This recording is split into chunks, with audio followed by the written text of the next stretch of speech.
Medical দাওয়া society of বাংলাদেশের আয়োজনে আজকের বাংলাদেশ চীন মৈত্রী সম্মেলন কেন্দ্রে অনুষ্ঠিত দাওয়া সেমিনার 2025-এ আপনারা যারা উপস্থিত হয়েছেন আমি সবাইকে জানাচ্ছি আন্তরিক শুভেচ্ছা, মোবারকবাদ এবং অভিনন্দন। আপনারা একটা টপিক শুনেছেন, যে টপিকটা আজকে আমি কভার করব সেটা হচ্ছে মেথোডোলজি অফ প্রফেটিক দাওয়া and its relevance to contemporary global society. রাসূল সাল্লাল্লাহু আলাইহি ওয়াসাল্লাম কিভাবে দাওয়া কার্যক্রম পরিচালনা করতেন, ওনার মেথোডোলজি কেমন ছিল এবং বর্তমান সময়ের সাথে এর প্রাসঙ্গিকতা কেমন, এই টপিকটা নিয়ে আমি কথা বলবো। তার আগে আমি শুরুতে দাওয়া ইস্যু যখনই আমার সামনে আসে তখন যেই কথাটা আমি বলি বা শেয়ার করি সেটা হচ্ছে মানহাজুল ওয়াসাতিয়্যা, মানে the balanced approach of Islam, ইসলামের যে ভারসাম্যপূর্ণ নেচার, এটা নিয়ে আমি কথা বলি। এবং আমার আলোচনার শুরুতে আমি সূরাতুল বাকারার 143 নম্বর আয়াত তেলাওয়াত করেছি, যেখানে আল্লাহ তাআলা বলছেন ওয়াকাযালিকা জাআলনাকুম উম্মাতান ওয়াসাতা লিতাকুনু শুহাদা আলান নাস, অনুরূপভাবে আমি তোমাদেরকে মধ্যমপন্থী জাতি বানিয়েছি বা মধ্যমপন্থী জাতি হিসেবে আবির্ভূত করেছি। উম্মাতান ওয়াসাতা মানে উম্মাতান আদলান ওয়া খিয়ারা, শ্রেষ্ঠ জাতি, ন্যায়পরায়ণ জাতি, এবং যারা শ্রেষ্ঠ যারা ন্যায়পরায়ণ তারাই মূলত মধ্যমপন্থী জাতি। তো আল্লাহ তাআলা আমাদেরকে মধ্যমপন্থী জাতি বলেছেন। এই যে মধ্যম পন্থা আল ওয়াসাতিয়া, এটা ইসলামের অনেকগুলো অনন্য বৈশিষ্ট্যের মধ্যে থেকে একটি বৈশিষ্ট্য। বাট মাঝে মাঝে আমরা এই পন্থাটার কথা ভুলে যাই। ভুলে কি করি, অনেক সময় অনেক প্রান্তিক লেভেল থেকে কাজ করে ফেলি, চিন্তা করে ফেলি, অনেক সময় খুব বাড়াবাড়ি করে ফেলি, অনেক সময় ছাড়াছাড়ি করে ফেলি। বরং আমাদের থাকতে হবে মাঝামাঝি। তাহলে the first and foremost reminder today in this conference hall যে আমরা বাড়াবাড়িও করব না, ছাড়াছাড়িও করব না, আমরা মাঝামাঝি থাকবো। কোথায় থাকবো? জি, মাঝামাঝি, আল ওয়াসাতিয়া, যেটা শ্রেষ্ঠ এবং যেই মেথোডোলজির কথা কোরআন আমাদেরকে জানিয়েছে। আমি যদি এটাকে ইংরেজি করি ওয়াসাতিয়া, তাহলে ইংরেজি দাঁড়াবে এরকম যে the balanced nature of Islam, ইসলামের যেই ভারসাম্যপূর্ণ যে নেচার, এটার নাম হচ্ছে মূলত আল ওয়াসাতিয়া। আপনি যদি খেয়াল করে দেখেন যে কিভাবে আমরা অন্যান্য জাতিগোষ্ঠীর তুলনায় মধ্যমপন্থী জাতি, তাহলে দেখবেন যে আমরা যদি সাইয়েদনা ঈসা আলাইহিস সালামের ব্যাপারে কথা বলি, জেসাস ক্রাইস্টের ব্যাপারে, তাহলে দেখেন ওনার ব্যাপারে ইহুদি নাসারারা কেউ বাড়াবাড়ি করেছে, কেউ ছাড়াছাড়ি করেছে, আমরা একেবারে মিডল ওয়েতে আছি। যেমন ঈসা আলাইহিস সালামের ব্যাপারে খ্রিস্টানরা কি বলে জানেন? তারা বলে ঈসা আলাইহিস সালাম হচ্ছে আল্লাহর সন্তান। নাউযুবিল্লাহি মিন যালিক। Jesus Christ is the son of God, গডের সন্তান। তাহলে দেখেন কতটা বাড়াবাড়ি করলো, ঈসা আলাইহিস সালামকে উঠাতে উঠাতে খোদার আসনে নিয়ে বসালো। বাড়াবাড়ি হয়ে গেল না এটা? তাহলে একদল খুব বাড়াবাড়ি করলো। এবার যদি ইহুদিদের কথা চিন্তা করি, ইহুদিরা কি বলে? ইহুদিরা একেবারে উল্টো। তারা বলে ঈসা আলাইহিস সালাম হচ্ছে ইবনু জিনা, মানে জারদ সন্তান। নাউযুবিল্লাহ। দেখেন তাদের প্রত্যেকের আকীদা শোনা মাত্রই আপনাদেরকে বলা লাগতেছে না যে নাউযুবিল্লাহ বলেন, আপনারা স্বতঃস্ফূর্ত ভাবেই বলতেছেন নাউযুবিল্লাহ। তার মানে একদল বাড়াবাড়ি করলো, একদল ছাড়াছাড়ি। একদল বলল তিনি আল্লাহর সন্তান বলে একেবারে আল্লাহর উপরে উঠাই ফেলছে, আরেক দল নামাতে নামাতে একেবারে পদদলিত করলো, বলল তিনি হচ্ছেন বাস্টার্ড, মানে ইবনু জিনা, জারদ সন্তান। নাউযুবিল্লাহি মিন যালিক। একদল নিয়ে গেল একেবারে উপরে, আরেক দল একেবারে নিচে। কিন্তু আমরা কি বলি দেখেন, আমরা বলি ঈসা আলাইহিস সালাম উনি হচ্ছেন আব্দুল্লাহি ওয়া রাসূলুহু, তিনি হচ্ছেন আল্লাহ তাআলার দাস বা বান্দা এবং আল্লাহর সম্মানিত রাসূল। দেখুন কতটা ব্যালেন্স এই আকীদা। আমরা আব্দুল্লাহ বলার মধ্য দিয়ে বেসিক্যালি নাসারাদেরকে রিফিউট করি, তাদের প্রতিবাদ করি আমরা যে তোমরা যে বলেছো আল্লাহ সন্তান না, ওইদিকে উঠানো যাবে না, নিচে নামায় নিয়ে আসো, উনি আব্দুল্লাহ, আল্লাহর দাস। আর রাসূলুহু, সম্মানিত রাসূল বলে আমরা বেসিক্যালি ইহুদিদেরকে রিফিউট করি, তাদের প্রতিবাদ করি। আমরা বলি যে না, তোমরা যে বলেছো উনি জারদ সন্তান না, ওনার সম্মানকে পদদলিত করা যাবে না, উপরে উঠাইতে হবে, উঠায় রাসূল, সম্মানিত রাসূল। তাহলে নাসারাদের আকীদা থেকে আমরা নিচে নেমে আসলাম, ইহুদিদের আকীদা থেকে আমরা উপরের দিকে গেলাম। ফলে এটা কি হলো? ব্যালেন্স হলো, ভারসাম্যপূর্ণ হলো, মধ্যম পন্থা হলো। তো আশা করি মধ্যম পন্থার উদাহরণটা বুঝতে পেরেছেন। আরেকটা ছোট্ট উদাহরণ দেই। আমাদের বোনদের যখন পিরিয়ড চলে তখন নাসারারা কি করে দেখেন, খ্রিস্টানরা তারা সবকিছু করে, কোনো বাজ বিচার রাখে না, তখন এমনকি ফিজিক্যাল ইন্টিমেসিতেও যায়। যখন আমাদের বোনদের পিরিয়ড চলে তখন তারা ফিজিক্যাল ইন্টিমেসিতেও যায়, কোনো বাজ বিচার নাই। এটা হচ্ছে নাসারাদের অবস্থান। আর ইহুদিদের কি অবস্থান? এরা এই 5 দিন 7 দিন আমাদের বোনদের যখন পিরিয়ড চলে তখন তারা তাদের স্ত্রীদেরকে ধরবে না, ছোবে না, স্পর্শ করবে না, একসাথে বসবেও না। তাদের ঘরে আলাদা একটা স্পেশাল রুম রাখে, ওই রুমের ভিতরে, ওই ঘরের ভিতরে তাদের 5 দিন 7 দিন ওইখানে কাটাইতে হয়। তোমরা আবার সুস্থ হলে তারপরে আসবো। দেখেন একদল খুব বাড়াবাড়ি করলো, আরেক দল ছাড়াছাড়ি করলো। কিন্তু আমাদের ইসলামে আমরা ব্যালেন্স, যে বোনদের যখন পিরিয়ড চলে হাজব্যান্ড ওয়াইফ তখন স্বাভাবিক মেলামেশা, কথাবার্তা, ঘরের টুকিটাকি কাজ সবই করতে পারবে, ইল্লাল জিমা, যেটা আমরা ফিজিক্যাল ইন্টিমেসি বলি, ওইটা ছাড়া আমরা সবই করতে পারবো। তাহলে দেখেন এই দুইটা উদাহরণ আমি সামনে আনলাম এজন্য যে এই যে মানহাজুল ওয়াসাতিয়াতি ওয়াল ইতিদাল, মধ্যম পন্থার কথা আমরা যেটা বলি, যেটাকে দিয়ে আল্লাহ তাআলা আমাদেরকে সম্মানিত করেছেন যে ওয়াকাযালিকা জাআলনাকুম উম্মাতান ওয়াসাতা, তোমাদেরকে আমি মধ্যমপন্থী জাতি বানিয়েছি, তোমাদের মধ্যে বাড়াবাড়িও থাকবে না, ছাড়াছাড়িও থাকবে না, বরং আমরা হব মধ্যমপন্থী। আমরা কি হব? কি হব? তো প্রিয় ভাইরা, প্রথম কথা হচ্ছে আপনি যখন দাওয়া বলবেন তখন আমাকে মধ্যম পন্থা বলতেই হবে। আমরা যখন ইসলাম শিখবো, শিখাবো, ইসলাম বুঝবো, বুঝাবো, এই সব ক্ষেত্রে আমাদেরকে মধ্যম পন্থা অবলম্বন করতে হবে। আমাদের খেয়াল রাখতে হবে আমরা যেন এক্সট্রিম লাইনে না যাই, আবার খুব এক্সট্রা লিবারেল যেন না হয়ে যায়, আমরা যেন মধ্যমপন্থী একটা অবস্থানে থাকি। এবং দাওয়া দেওয়ার ক্ষেত্রে এটাই বলা হয়েছে, আল্লাহ তাআলা বলছেন উদউ ইলা সাবিলি রাব্বিকা বিল হিকমাতি ওয়াল মাউইদাতিল হাসানাতি ওয়াজাদিলহুম বিল্লাতি হিয়া আহসান। নবী, আপনি লোকদেরকে আল্লাহর পথে ডাকুন বিল হিকমা, প্রজ্ঞার সাথে, সুন্দর সুন্দর উপদেশ সহকারে, এবং কখনো তর্ক বিতর্কে জড়ানো লাগলে সেটা উত্তমভাবে আপনাকে জড়াতে হবে। তার মানে এই যে ইসলাম বোঝার ক্ষেত্রে, প্রচারের ক্ষেত্রে মধ্যম পন্থার নীতি, যেটা প্রজ্ঞা বা সুন্দর উপদেশমালা দিয়ে দাওয়াত দেওয়া, এটাও মূলত মধ্যম পন্থারই বহিঃপ্রকাশ। আমরা যখন কোনো দাওয়া কাজ করব, অলওয়েজ মাথায় রাখতে হবে যে আমি বাড়াবাড়ি যেন না করি, আমি আবার ছাড়াছাড়িও যেন না করি, আমি যেন মাঝামাঝি থাকি। তো এই যে দাওয়া আমরা দিচ্ছি, দাওয়াটা কি? বেসিক্যালি এটা হচ্ছে একটা কমিউনিকেশন, রাইট? এই যে আমি কথা বলতেছি, আপনারা শুনতেছেন, ইমাম সাহেব খুতবা দিচ্ছেন, আমরা সেটা শুনি, স্ট্রিট দাওয়া হয়, বিভিন্ন রকম দাওয়া এখন হচ্ছে, এগুলো basically communication. And this communication should be full of wisdom and beautiful advice. এটাই মূলত আল ওয়াসাতিয়া, মানহাজুল ওয়াসাতিয়া, মধ্যম পন্থা। আমি যে বিশ্ববিদ্যালয় থেকে ব্যাচেলর করেছি, ওই বিশ্ববিদ্যালয়ের একটা স্লোগান আছে, মানহাজুল ওয়াসাতিয়াতি ওয়াল ইতিদাল। ওনারা মধ্যম পন্থার কথা বলে। সো আমি যেহেতু এই বিশ্ববিদ্যালয় আল আজহারের গ্রাজুয়েট, আমি যেখানেই যাই একটু করে আমি এই আল ওয়াসাতিয়ার কথাটা বলি, প্রিয় ভাইরা। তো দাওয়া যেহেতু কমিউনিকেশন, আমরা ওরাল দাওয়া দিয়ে থাকি, কিন্তু বেসিকলি ওরাল দাওয়ার চেয়ে যেটা প্র্যাকটিক্যাল দাওয়া, থিওরিটিক্যাল দাওয়ার চেয়ে প্র্যাকটিক্যাল দাওয়াটা এটা বেশি ইফেক্টিভ, বেশি প্রোডাক্টিভ। আমরা যখন তাফসির মাহফিল করি, আমরা খুতবা দেই, আলোচনা করি, এটা থেকে তো মানুষ শিখে। কিন্তু আমি যদি আমার আচরণ দিয়ে কোনো একটা মেসেজ দিতে পারি, ওইটা মানুষের হৃদয়ে বেশি দাগ কাটে, বেশি মনে থাকে, খুব বেশি মনে থাকবে। এটার সুযোগ আপনাদের বেশি। যেমন আমি যদি একটা কোরআনের আয়াতের কথা বলি, এটার খুব একটা মূল্যায়ন নাই, কারণ উনি হুজুর মানুষ, উনি তো কোরআনই বলবে। কিন্তু একজন ডক্টর যখন কোরআনের আয়াত বলে, তখন বলে দেখছো মাশাআল্লাহ, একজন ডক্টর, সে চিকিৎসা বিজ্ঞানে এত বড় এক্সপার্টিজের পর আবার কোরআনও জানে। ওই কথা কিন্তু আমিও বলছি, আমার দাম নাই, কিন্তু আপনাদেরকে কত সম্মানের চোখে দেখা হচ্ছে। আবার দেখেন, 5 ওয়াক্ত সালাত আদায় করা জামাতের সাথে, ফরজ সালাতগুলো, এটা তো মানে করতেই হবে, কম্পালসারি। এটা করে তো খুব বেশি ক্রেডিট নেওয়ার কিছু নাই, তো আমরা সবাই করি। কিন্তু একজন ডাক্তার যখন নামাজ পড়ে, খেয়াল করে দেখবেন, একজন ডক্টর যখন চেম্বারে রুগীদেরকে রেখে বলে যে, ওখানে যদি লেখা থাকে যে সালাতের সময় বিরতি থাকবে, বা বলা হয় যে এই ডাক্তার কিন্তু রুগী বসিয়ে রেখে নামাজটা পড়ে এসে আবার রুগী দেখা শুরু করে, এটা সবাই খুব পজিটিভলি নেয়, যে দেখো এত ব্যস্ততার পরেও চাইলে এই সময় রুগী দেখতে পারতো, কিন্তু উনি নামাজ পড়ে। দেখেন, একই কোরআনের কথা আমিও বললাম, আপনিও বললেন, আপনার মর্যাদা কত বেশি। আমিও জামাতে নামাজ পড়ি, ইমামতি করাই, আর আপনি যে একটু তাড়াতাড়ি করে নামাজটা পড়ে চলে আসেন, এটাতে আপনার এপ্রিসিয়েশন কত বেশি। তো এভাবে আপনাদের কিন্তু দাওয়া কাজ করার সুযোগ অনেক বেশি, কারণ এটা অনেক মানে নোবেল একটা প্রফেশন, মহৎ পেশা। আপনারা জনগণকে সরাসরি সেবা দেওয়ার যে ব্যাপারটা, এটার সুযোগ আছে। যুদ্ধ বিধ্বস্ত আপনি আহতদেরকে সেবা দিতে পারেন, আগুনে পোড়া রোগীদেরকে সেবা দিতে পারেন, দুরারোগ্য ব্যাধি, তার আর যাওয়ার জায়গা নেই, আপনি সেবা দিতে পারতেছেন। যে কোনো রোগ বালাই, যে কোনো পরিস্থিতিতে যখন একজন মানুষ অসুস্থ হয়, তখন আপনি সেবা দিচ্ছেন, তখন তার মনটা কিন্তু খুব নরম থাকে, তার মধ্যে একটা অসহায়ত্ব কাজ করে। ওই একটা অসহায় মানুষ, তার মনটা খুব নরম, ওইরকম একটা সিচুয়েশনে তারা আপনাদের দ্বারস্থ হয়। ফলে আপনাদের কিন্তু দাওয়া কাজ করার সুযোগ অনেক বেশি, এবং সেক্ষেত্রে ওরাল দাওয়ার চেয়ে আপনার যে প্র্যাকটিক্যাল দাওয়া, এটার ইফেক্ট অনেক বেশি। মানে আপনার চলনে বলনে, আপনার কথনে কথায়, আপনার ব্যক্তিত্বে, পার্সোনালিটিতে, এটার মাধ্যমে যে দাওয়া ফুটে ওঠে, ওইটা বেশি ইফেক্টিভ। নিজের আচরণ দিয়ে যে মেসেজটা দেওয়া যায়, এটা সবচেয়ে ইফেক্টিভ। আপনার লেনদেন, আপনার ডিলিংস কেমন, আপনি মানুষ হিসেবে কেমন, এটা সবচেয়ে পাওয়ারফুল দাওয়া।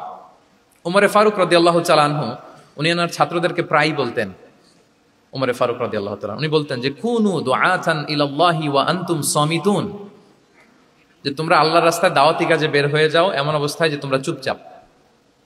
তো ছাত্ররা বলতো, দাওয়াতি কাজও করতে বলতেছেন, আবার চুপচাপও থাকতে বলতেছেন, এটা আবার কিভাবে দাওয়াত দিব? তো উমর ফারুক রাদিয়াল্লাহু তাআলা আনহু বলতেন, বি আখলাকিকুম, তোমাদের আখলাক দিয়ে দাওয়াত দাও। আখলাক দিয়ে দাওয়াত দেওয়া যায় না? বলেন তো, আখলাক দিয়ে দাওয়াত দেওয়া যায় কি যায় না? যায়। এই আখলাক দিয়ে যে দাওয়াত, এটা অনেক পাওয়ারফুল। 10টা তাফসির মাহফিল করে আমি এটা করতে পারবো না। আপনি আপনার আখলাক দিয়ে, আপনার ব্যক্তিত্ব দিয়ে, আপনার লেনদেন, হ্যাঁ, এগুলো দিয়ে আপনি যে দাওয়াটা দিতে পারবেন, অন্য অনেক কিছু দিয়ে সেটা হবে না। এই জন্য ওমরে ফারুক বলতেন, কুনু দুআতান ইলাল্লাহি ওয়া আনতুম সামিতুন, আল্লাহ রাস্তায় দায়ী হয়ে বের হও কিন্তু চুপচাপ। কিভাবে? বলে বি আখলাকিকুম, তোমাদের আখলাক দিয়ে। এটা বেশি পাওয়ারফুল। এবং রাসূল সাল্লাল্লাহু আলাইহি ওয়াসাল্লামের ব্যাপারে যখন জিজ্ঞেস করা হতো আম্মাজান আয়েশা রাদিয়াল্লাহু তাআলা আনহাকে যে রাসূল সাল্লাল্লাহু আলাইহি ওয়াসাল্লামের আচরণ কেমন ছিল, তখন আম্মাজান আয়েশা বলতেন যে কানা খুলুকুহু আল কোরআন, কোরআনই ছিল রাসূল সাল্লাল্লাহু আলাইহি ওয়াসাল্লামের চরিত্র। পুরো কোরআনে 30 পারায় থিওরিটিক্যালি যা বলা আছে রাসূল সাল্লাল্লাহু আলাইহি ওয়াসাল্লামের জীবনীতে প্র্যাকটিক্যালি সেটা দেখানো আছে। তো আম্মাজান আয়েশা বলতেন কানা খুলুকুহু আল কোরআন, রাসূল সাল্লাল্লাহু আলাইহি ওয়াসাল্লামের চরিত্র ছিল কোরআন। ইনদামা রাসূলুল্লাহ সাল্লাল্লাহু আলাইহি ওয়াসাল্লাম ইয়ামশি আলাল আরদ কাআন্নাল কোরআনা ইয়ামশি আলাইহি, রাসূল সাল্লাল্লাহু আলাইহি ওয়াসাল্লাম যখন মদিনার রাস্তা দিয়ে হেঁটে যেতেন, as if a living Quran is walking on the street, মনে হতো একটা জীবন্ত কোরআন রাস্তা দিয়ে হেঁটে হেঁটে যাচ্ছে। তো তাহলে we should try to be a living দাঈ, জীবন্ত দাঈ, প্র্যাকটিক্যাল দাঈ। এটা যদি আমরা হইতে পারি তাহলে অনেক বেশি ইম্প্যাক্ট করা যাবে সোসাইটিতে, অনেক ইনফ্লুয়েন্স করা যাবে। যেটা বললাম যে আমাদের সততা, আচরণ, ব্যক্তিত্ব, পার্সোনালিটি, এগুলো দিয়ে আমরা যে দাওয়াটা দিতে পারি, ওরাল দাওয়া, বক্তব্য দিয়ে, এটা অনেক সময় সম্ভব হয় না। এবং ডাক্তারদের জন্য এটা অনেক বড় একটা সুযোগ। তাহলে ইন্ট্রোডাক্টরি ডিসকাশনে আমি দুটা বিষয়ে কথা বললাম। এক হচ্ছে আমাদেরকে মধ্যমপন্থী হইতে হবে, মানহাজুল ওয়াসাতিয়া ওয়াল ইআতিদাল, এক নম্বর। দুই নম্বর হচ্ছে লিভিং দাঈ হওয়ার চেষ্টা করতে হবে, এটা বেশি প্রোডাক্টিভ এন্ড ইফেক্টিভ। বুঝতে পেরেছেন সবাই? মাশাআল্লাহ। এবার চলুন যে রাসূল সাল্লাল্লাহু আলাইহি ওয়াসাল্লামের যে প্রফেটিক দাওয়া মেথোডোলজি, কিভাবে উনি দাওয়া কাজের আঞ্জাম দিতেন, সেখান থেকে আমাদের নেয়ার আধুনিক সময়ের এর প্রাসঙ্গিকতা কি আছে। আমি 10টা পয়েন্টে আজকের এই সেমিনারে কিছু কথা উপস্থাপনের চেষ্টা করব। ওমা তাওফীক ইল্লা বিল্লাহ। এক নাম্বার কথা হচ্ছে, আমরা যে দাওয়া দিব, এই দাওয়ার language should be very soft and mild and very touchy. দাওয়া ল্যাঙ্গুয়েজ হইতে হবে ভেরি সফট সব সময়। ইফ ইউ টক অ্যাবাউট দাওয়া, this language should be very soft and mild and touchy. দাওয়ার কথা বললে হয়তো আপনি পলিটিক্স করেন, ওইটা আলাদা কথা। আপনি জেহাদের ময়দানে, ওইটা আলাদা কথা। আমি জেহাদ পলিটিক্স নিয়ে কথা বলতেছি না, আই এম টকিং অ্যাবাউট দাওয়া। যদি আপনি দাওয়া সেমিনারের কথা বলেন, যদি মেডিকেল দাওয়া সোসাইটি নাম দেন, দাওয়া বললে আমাকে বলতে হবে দাওয়ার language should be very soft and mild. আমরা এটা অনেক সময় ভুল করে ফেলি, এটা করা যাবে না। কারণ আপনি হৃদয় থেকে যদি কোনো কথা বলেন, এটা শ্রোতার হৃদয়ে যে টাচ করে। আল্লাহর হাবিব সাল্লাল্লাহু আলাইহি ওয়াসাল্লামের কথাগুলো নিয়ে এত আলোচনা, বিশ্লেষণ, কথাগুলো এত অ্যাপিলিং কেন, এত আবেদনময় কেন? এর কারণ হচ্ছে রাসূল সাল্লাল্লাহু আলাইহি ওয়াসাল্লাম যা বলেছেন তিনি হৃদয় থেকে বলেছেন, এবং হৃদয় থেকে কথা বেরোলে এটা শ্রোতার হৃদয়ে যে টাচ করে। একটা ছোট্ট আয়াত আমি তেলাওয়াত করি, সূরা তাহার। আল্লাহ তাআলা বলছেন, ফাকুলা লাহু কাওলান লাইয়িনা লাআল্লাহু ইয়াতাযাক্কারু আও ইয়াখশা। আল্লাহ তাআলা মূসা আলাইহিস সালাম এবং হারুন আলাইহিস সালাম, ওনাদের দুইজনকে বলছেন যে তোমরা দুই ভাই মিলে যাও ফেরাউনের কাছে, যে দাওয়াত দাও এবং কোমল ভাষায় দাওয়াত দাও। কি ভাষায়? কোমল ভাষায় দাওয়াত দাও। কাওলান লাইয়িনা, use very soft and mild language, very touchy language. Soft এবং কোমল ভাষায় দাওয়াত দাও কাকে? পৃথিবীর সবচেয়ে বড় সন্ত্রাস, তাই না? হ্যাঁ, দুর্ধর্ষ সন্ত্রাস, খোদাদ্রোহী, তারপর সীমালঙ্ঘনকারী। আপনি যত নেগেটিভ যা বলবেন সব যাবে ওর সাথে। ফিরআউন, লাআল্লাহু ইয়াতাযাক্কারু আও ইয়াখশা, হয়তো সে উপদেশ গ্রহণ করবে অথবা তার হৃদয়ে ভয়ের উদ্রেক হতে পারে। হয়তো তোমরা soft and mild language use করবা, মুসা এবং হারুন, কোমল ভাষায় যে তোমরা দাওয়াত দিবা। আচ্ছা, কার ব্যাপারে আল্লাহ বললেন, কাকে দাওয়াত দিতে বললেন? সবাই বলেন তো নামটা। ফিরআউন। আচ্ছা, ফেরাউনের ক্ষেত্রে আল্লাহ তাআলা বললেন যে soft and mild language use করো, নরম ভাষা। আমাকে উত্তর দেন, আমাদের কারেন্ট সময় আমরা যাদেরকে জালিম বলি, যাদেরকে খারাপ বলি, ফাসিক বলি, পাপাচারী, ধরেন যে আমার মতে বা আপনাদের মতে যে সবচেয়ে খারাপ, পাপাচারী, জালিম, ওই জালিমটা কি ফেরাউনের চেয়ে বড় জালিম? আমাদের চোখে যে জাহান্নামী, যে নিকৃষ্ট, খারাপ, পাপী যাকে আমি মনে করি, যদিও এরকম মনে করার সুযোগ আমাদের নাই, কে জান্নাতি কে জাহান্নামী এটা ডিসাইড করবে কে? আল্লাহ তাআলা। কিন্তু আমাদের চোখে যে পাপী, যে ভুল করেছে, যে জালিম, ওই জালিমগুলো, খারাপ লোকগুলো কি ফেরাউনের চেয়ে বেশি খারাপ ছিল? ছিল? ওই ফেরাউনের ক্ষেত্রে আল্লাহ বলেছেন ফাকুলা লাহু কাওলান লাইয়িনা, সফট ল্যাঙ্গুয়েজ ইউজ করো মুসা এবং হারুন, কোমল ভাষা ব্যবহার করো। হয়তো তার ভুল ভেঙে যাবে, হয়তো সে উপদেশ গ্রহণ করবে। তো তাহলে দেখেন কত বড় ভুল আমরা করি। আমরা মাঝে মাঝে এমন অ্যাটাকিং মুডে কথা বলি, এমন আগ্রাসী হয়ে কথা বলি, ওর মানার সুযোগ থাকলেও মানবে না। কি বলেন? যাও, মানার একটু ইচ্ছা ছিল, আমার এই অ্যাটিটিউডের কারণে সে আর এটা শুনবে না। এটাই মানুষের স্বভাব। আপনি আগ্রাসী হয়ে, অ্যাটাকিং হয়ে কথা বলে মানুষ এটা শোনে না। তাহলে দাওয়ার প্রফেটিক 1 নম্বর মেথোডোলজি হচ্ছে দাওয়ার ল্যাঙ্গুয়েজ হইতে হবে very soft and very mild. আল্লাহ তাআলা সূরাতু আলে ইমরানে বলছেন, ফাবিমা রাহমাতিন মিনাল্লাহি লিনতা লাহুম ওয়ালাউ কুনতা ফাদ্দান গালিযাল কলবি লানফাদ্দু মিন হাওলিক। নবী হে, আল্লাহর অনুগ্রহে, আল্লাহর রহমতে আপনি কোমল ভাষী হয়েছেন। আপনি কোমল ভাষী না হয়ে যদি রূঢ় ভাষী হতেন, তাহলে মানুষজন আপনার কাছ থেকে ভেগে ভেগে পালাতো। কিন্তু আমরা দেখতাম যে সাহাবারা রাসূল সাল্লাল্লাহু আলাইহি ওয়াসাল্লামের কাছে শুধু জড়ো হইতে চেত, দেখা করতে চেত, রাসূলকে ঘিরে রাখতো, এত পছন্দ করতো রাসূল সাল্লাল্লাহু আলাইহি ওয়াসাল্লামের কোমল আচরণের কারণে। ইভেন ফ্যামিলিতে কোনো সমস্যা হলে অনেক সাহাবারা বলতেন, ফ্যামিলির সাথে সমস্যা হলেও তারা রাসূলের কাছে চলে আসতো। এমনকি কারো পেটে ক্ষুধা লাগলেও তারা রাসূলের দরবারে চলে আসতো। তারা বলতো, রাসূল সাল্লাল্লাহু আলাইহি ওয়াসাল্লামের চেহারার দিকে তাকালেই আমাদের ক্ষুধা মিটে যেত। কি কোমল ভাষী ছিলেন, কত সুন্দর সফট ল্যাঙ্গুয়েজ রাসূল সাল্লাল্লাহু আলাইহি ওয়াসাল্লাম ইউজ করেছেন। হ্যাঁ, রাসূল সাল্লাল্লাহু আলাইহি ওয়াসাল্লাম কখনো যে কঠোর ভাষায় কথা বলতেন না তা না, মাঝে মাঝে বলতেন, কিন্তু বেশিরভাগ ওনার দাওয়া ছিল সফট অ্যান্ড মাইল্ড। মাঝে মাঝে প্রেক্ষাপটের আলোকে রাসূল সাল্লাল্লাহু আলাইহি ওয়াসাল্লাম অনেক সময় তেজস্বী জ্বালাময়ী ভাষণ দিতেন, মনে হতো ব্যাটালিয়নকে কমান্ড করছেন। এটা মাঝে মাঝে চেহারা লাল হয়ে যেত, গড়গড় করতেন যুদ্ধের আগে। কিন্তু রেগুলার বেসিসে রাসূল সাল্লাল্লাহু আলাইহি ওয়াসাল্লাম খুব কোমল ভাষায় কথা বলতেন। তাহলে এক নম্বরে যেটা জানলাম, যদি আপনি দাওয়া মেন্টালিটি, দাওয়া মোডে থাকতে চান, আপনার ভাষা হতে হবে শক্ত না নরম? সফট হইতে হবে, কোমল। কারোর প্রতি আগ্রাসী হয়ে যেন আমরা কথা না বলি, অ্যাটাকিং মুডে যেন না বলি, বললেও শুনবে না, এটাই মানুষের নেচার। সফট ল্যাঙ্গুয়েজে বলতে হয়। ফেরাউনকে যদি বলা হয় ওর সাথে ভালোভাবে বলো, তো আমাদের আশেপাশে যারা আছে এরা তো মানে আরো এদেরকে সম্মান দিয়ে নরম করে বলা উচিত, কি বলেন? জি, এক নম্বর গেল। দুই নম্বর হচ্ছে, দাওয়াকে ফলপ্রসূ করতে হলে রাসূল সাল্লাল্লাহু আলাইহি ওয়াসাল্লাম যেটা করতেন, শ্রোতাদের অনেক সময় মনোযোগ আকর্ষণের জন্য উনি অনেক ধরনের টুলস, অনেক ধরনের জিনিস তিনি ব্যবহার করতেন। যেমন একটা পদ্ধতি রাসূল সাল্লাল্লাহু আলাইহি ওয়াসাল্লামের ছিল, রাসূল সাল্লাল্লাহু আলাইহি ওয়াসাল্লাম মানুষের আকর্ষণ বৃদ্ধির জন্য মাঝে মাঝে প্রশ্ন ছুড়ে দিতেন অডিয়েন্সকে। Drawing attention of the listener by throwing questions, question throw করার মাধ্যমে অ্যাটেনশন গ্রো করতেন। হাদিসে এরকম অনেক উদাহরণ পাওয়া যায়। একটা ছোট্ট হাদিস শেয়ার করি, সহিহ মুসলিমে এসেছে। রাসূল সাল্লাল্লাহু আলাইহি ওয়াসাল্লাম একবার সাহাবাদেরকে বললেন, ইন্না মিনাশ শাজারি শাজারাতান লা ইয়াসকুতু ওয়ারাকুহা মাসালুহা মাসালুল মুসলিম। রাসূল সাল্লাল্লাহু আলাইহি ওয়াসাল্লাম জিজ্ঞেস করলেন, তোমরা কি কেউ বলতে পারবা, বৃক্ষরাজির মধ্যে একটা বৃক্ষ আছে, মানে গাছের মধ্যে একটা গাছ আছে, যেই গাছের কখনো পাতা ঝরে না, ওই গাছের পাতা কখনো ঝরে না। এর দৃষ্টান্ত হচ্ছে মুসলিমের দৃষ্টান্তের মতো। বলতো ফাহাদ্দিসুনি মা হিয়া, বলতো ওই গাছটা কি? কে বলতে পারো? আপনারা তো সব একেবারে পেরে গেছেন। তো সাহাবারা ওই দিন কেউ বলতে পারেন নাই, কারণ কি জানেন? একে তো আমরা জানি হাদিস স্টাডি করার কারণে, হাদিস স্টাডি না করলে তো আমরা বলতে পারতাম না, আমাদের দেশে তো খেজুর গাছ তো হয় না। তো ওনারা কেউ বলতে পারে না, এর কারণ হচ্ছে তারা ভাবছিল প্রশ্ন যেহেতু করছে এটা যেন তেন প্রশ্ন, এটা কঠিন কোনো গাছের একটা নাম বলতে হবে। তো বাড়ির পাশে যে খেজুর গাছ, মদিনার অলিতে গলিতে যে খেজুর গাছ ভর্তি, এই দিকে আর ওনাদের অ্যাটেনশন যায় না। ওনারা চলে গেছে মরুভূমিতে, ইয়ামানে, তারপর একেবারে ডেজার্টের মাঝখানে কি কি ক্যাকটাস, গুলমলতা, কি কি গাছ আছে ওগুলো আওড়াচ্ছে মনে মনে। ভাবতেছে যে খেজুর গাছের কথা তো রাসূল সাল্লাল্লাহু আলাইহি ওয়াসাল্লাম আমাদের জিজ্ঞেস করার কথা না, এ তো আমাদের গাছ, বাড়ির পাশের গাছ। তো কেউই আর বলতে পারে নাই। এরপর রাসূল সাল্লাল্লাহু আলাইহি ওয়াসাল্লাম যখন দেখলেন সবাই অপারগ, রাসূল সাল্লাল্লাহু আলাইহি ওয়াসাল্লাম বললেন, ইন্নাহা আন-নাখলা, এটা হচ্ছে খেজুর গাছ, ডেট প্লান্ট।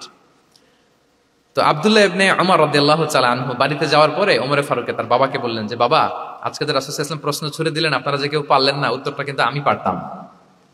তো ওমরে ফারুক বললেন, বলো কি, তুমি পারতা? তো বললা না কেন? তুমি আজকে উত্তর দিতে পারলে তো রাসূলের সামনে আমার বুকটা এত বড় হয়ে যেত। মানে লাল উট পেলে আরবরা যেই খুশি, আমি এর চেয়ে বেশি খুশি হতাম। তখন উনি বললেন যে, আপনি পারতেছেন না, অন্যান্য বয়স্ক সাহাবারা পারতেছে না, মুরব্বীরা কেউ যেহেতু বলে নাই, আমি বিনয়ের খাতিরে উত্তরটা দেই নাই, কিন্তু আমি জানতাম যে এটা খেজুর গাছ। তাহলে দেখেন, রাসূল সাল্লাল্লাহু আলাইহি ওয়াসাল্লাম অ্যাটেনশনটাকে ড্র করার জন্য প্রশ্ন ছুড়ে দিতেন। আপনারা তো মানে প্রশ্ন ছুড়াই তো আপনাদের কাজ, যে কি অবস্থা, শরীরটা কেমন, পেট ঠিক আছে কিনা, ঘুম হয় কিনা, কমন প্রশ্ন না আপনাদের? আপনাদের কাছে গেলেই তো প্রথমে জিজ্ঞেস করে যে হজম হয় কিনা, তারপর ঘুম আসে কিনা, এই হয় কিনা, অনেক প্রশ্ন আপনারা করেন। তো এইভাবে আপনি যদি আস্তে আস্তে প্রশ্নের ছলে যদি তাকে আপনি দাওয়া দিতে চান, আপনি কিন্তু দিতে পারেন। এটা রাসূল সাল্লাল্লাহু আলাইহি ওয়াসাল্লামের একটা দাওয়া মেথোডলজি ছিল। দুইটা বলে ফেললাম, একটা হচ্ছে দাওয়ার ল্যাঙ্গুয়েজ হতে হবে অনেক শক্ত, নাকি হ্যাঁ নরম, সফট এন্ড মাইল্ড।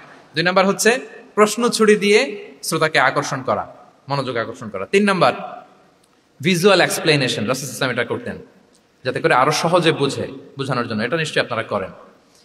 রাসূল সাল্লাল্লাহু আলাইহি ওয়াসাল্লামের দাওয়া জিন্দেগিতে দেখা যায় প্রায় সময় কিছু উনি ভিজুয়াল এক্সপ্লেনেশন নিয়ে এসেছেন সাহাবাদের সামনে, যাতে করে সাহাবারা to get a better idea of the issue, আরো ইজিলি বুঝতে পারেন। যেমন একবার রাসূল সাল্লাল্লাহু আলাইহি ওয়াসাল্লাম অনাথ ইয়েতিমদেরকে যারা দেখভাল করে তাদেরকে মর্যাদা, এটা বোঝাতে যে রাসূল সাল্লাল্লাহু আলাইহি ওয়াসাল্লাম দুই আঙ্গুল উঁচু করে একবার বললেন যে আনা ওয়া কাফিলুল ইয়াতীমি ফিল জান্নাতি কাহাতাইন, অর্থাৎ আমি এবং এতিমের রক্ষণাবেক্ষণকারী কিয়ামতের দিন এভাবে কাছাকাছি প্রতিবেশী হয়ে থাকবো।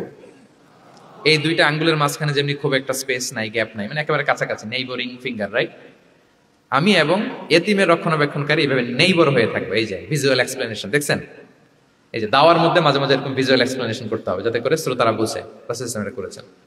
মুসনাদে আহমদে এক হাদিস এসেছে, রাসূল সাল্লাল্লাহু আলাইহি ওয়াসাল্লাম একবার খেজুরের একটা ডাল নিয়ে মরুভূমির মধ্যে একটা দাগ টানলেন। খাত্তালানা রাসূলুল্লাহ সাল্লাল্লাহু আলাইহি ওয়াসাল্লাম খাত্তান, একটা স্ট্রেট লাইন দিয়ে রাসূল সাল্লাল্লাহু আলাইহি ওয়াসাল্লাম বললেন, এটা হচ্ছে সিরাতুল মুস্তাকিম। সাহাবাদের দৃষ্টি আকর্ষিত হলো, সবাই মনোযোগী হয়ে উঠলো, তাই নাকি? এটা সিরাতুল মুস্তাকিম, যে দোয়া আমরা প্রতিদিন করি, ইহদিনাস সিরাতাল মুস্তাকিম। খেজুরের ডাল দিয়ে স্ট্রেট লাইন কেটে বললেন এটা হচ্ছে সিরাতুল মুস্তাকিম। এবার ওই খেজুরের ডাল দিয়ে ডানে বায়ে অনেকগুলো ছোট ছোট দাগ কাটলেন আর বললেন, হ্যাঁ দিহি সুবুলুশ শাইতান, এগুলো হচ্ছে শয়তানের রাস্তা, এটা হচ্ছে মুস্তাকিম সোজা রাস্তা যেটা জান্নাতে যায়। আর ডানে বায়ে অনেকগুলো দাগ কাটলেন, ডেকে বললেন, এই প্রতিটি রাস্তায় একটা করে শয়তান বসে থাকে আর সে তোমাদেরকে টেম্পটেশন দিতে থাকে, প্রভোকেশন করতে থাকে, ধোকা দিতে থাকে, ওয়াসওয়াসা দিতে থাকে। ডানে বায়ে না তাকিয়ে এই সিরাতুল মুস্তাকিমের পথেই অবিচল থাকতে হবে। তাহলে দেখেন, মরুভূমির মাঝখানে তখন তো আর ওই যে এলইডি প্রজেক্টর থাকলে হয়তো রাসূল সাল্লাল্লাহু আলাইহি ওয়াসাল্লাম ওইটাই ব্যবহার করতেন, আমরা এটা এখন করতে পারি বোঝানোর জন্য। রাসূল সাল্লাল্লাহু আলাইহি ওয়াসাল্লাম খেজুরের ডাল দিয়ে মরুভূমির মধ্যে দাগ কেটে সাহাবীদেরকে এই ভিজুয়াল এক্সপ্লেনেশন দিলেন এবং সাহাবারা খুব সহজে বুঝতে পারলেন যে কোনটা সিরাতুল মুস্তাকিম, কোনটা সিরাতুশ শাইতান। এইভাবে রাসূল সাল্লাল্লাহু আলাইহি ওয়াসাল্লাম ভিজুয়াল এক্সপ্লেনেশন ইউজ করতেন। আমরা বিশ্বাসীরা যে ভাই ভাই, মুমিনরা যে ভাই ভাই, আমাদের সম্পর্ক যে কত সুদৃঢ় মজবুত, এটা বোঝাতে যে একবার রাসূল সাল্লাল্লাহু আলাইহি ওয়াসাল্লাম বললেন, আল মুমিনু লিল মুমিনি কাল বুনিয়ান, বিশ্বাসীরা তাদের সম্পর্ক হচ্ছে কাল বুনিয়ান, একটা সুদৃঢ় প্রাচীরের মতো, সীসা ঢালা প্রাচীরের মতো। ইয়াশুদ্দু বা'দুহু বা'দা, যেটার এক পাশ আরেক পাশকে মজবুত করে, strengthening one part the others, এক পার্ট আরেক পার্টকে মজবুত করে। যেমন বিল্ডিং এদিকে ভেঙে ফেললে এটা নড়বড়ে হয়ে যাবে।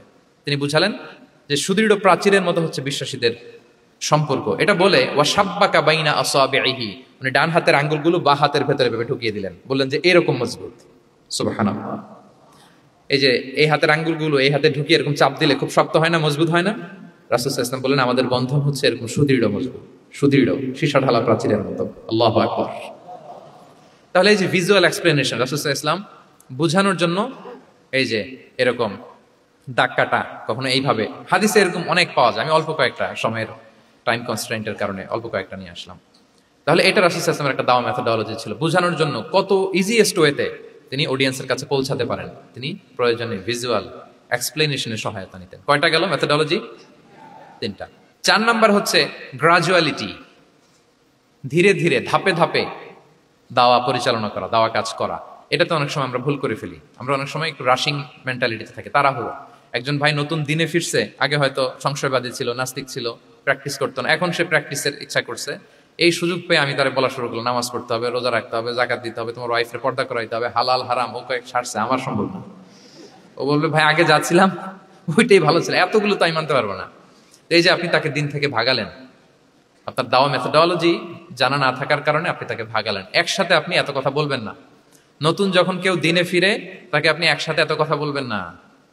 নতুন যখন কোনো বোন ইসলামে আসতে চায় তাকে আপনি কঠিন করে বলবেন না। উপরে আমাদের বোনরা আছে, তাদেরকেও আমি বলবো সহজ করে বলেন। প্রথমে নামাজের কথা বলেন, নামাজ আস্তে আস্তে পড়ুক যতটুকু পারুক। প্রথমে হয়তো 5 ওয়াক্ত পারবে না, 1 ওয়াক্ত 2 ওয়াক্ত দিয়ে শুরু করবে, এরপর আস্তে আস্তে 5 ওয়াক্ত যাবে। এরপর তাকে একটু শালীন পোশাকের কথা বলেন, যে তুমি একটু শালীন পোশাক পরো, সেফটি সিকিউরিটির জন্য ভালো। সেটাতে অভ্যস্ত হলে তাকে হেজাবের দাওয়াত দিবেন আপনি, হেজাবে অভ্যস্ত হলে নেকাবে দাওয়াত দিবেন আপনি। এইভাবে গ্রাজুয়ালিটি, ধাপে ধাপে, একসাথেই কঠিন করে দিনকে উপস্থাপন করা যাবে না। দাওয়া is a gradual process, gradually যাইতে হবে। Beginning with the most important issue first, তারপর যেটা ইম্পর্টেন্ট, তারপর যেটা ইম্পর্টেন্ট, ধাপে ধাপে আপনি তাকে বলবেন। আপনারা নিশ্চয়ই সবাই মদ হারাম হওয়ার যে স্টেপগুলো আছে জানেন না? কয়বারে হারাম হয়েছে? 3 বারে। ওয়াসআলুনাকা আনিল খামরি ওয়াল মাইসির কুল ফীহিমা ইসমুন কাবীরু ওয়া মানাফিউ লিন-নাস ওয়া ইসমুহুমা আকবারু মিন নাফিহিমা। প্রথমে বললেন মদে কিছু উপকার আছে কিন্তু এটার গুনাহ বেশি, ক্ষতি বেশি, কিন্তু সামান্য উপকার আছে। তো মানুষ সচেতন হয়ে গেল যে না, এটা কিন্তু গুনাহ আছে, ক্ষতি আছে, সাবধান হইতে হবে। মদ খাওয়া কমায় দিল। আচ্ছা, এরপর বলা হলো ওয়ালা তাকরাবুস সালাতা ওয়া আনতুম সুকারা, মাতাল হয়ে মদ খাওয়া অবস্থায় নামাজে যেও না। কারণ কোন এক সাহাবী নামাজে এমন ভাবে তেলাওয়াত করলেন, অর্থ চেঞ্জ হয়ে গেল। ফলে দিনে 5 বার মদ খাওয়া যাবে না। এই আয়াত দিয়ে তো তাই বোঝা যায়, তাই না?